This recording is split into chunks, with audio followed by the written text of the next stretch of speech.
Hello मैत्रिणींनो, ओळखा बरं आज कसली रविवार स्पेशल भाजी, छान मसालेदार अशी. ओळखा बघा मैत्रिणींनो, कसं तवंग सुटलं आहे, मसाला चांगला भाजला गेलेला आहे.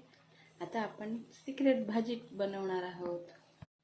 बघा, 1 2 3 मस्त असेल. ज्यांना नॉनव्हेज चालत नाही त्यांना मसालेदार असे सोयाबीनचे वड्यांची भाजी आपण आज केली. तुम्ही बनवून पहा. रेसिपीसाठी मला नक्की कमेंट करा. धन्यवाद. बघा मैत्रिणींनो, कसा सुंदर असा तवंग आलेला आहे. भाजी शिजलेली आहे, खाण्यासाठी तयार.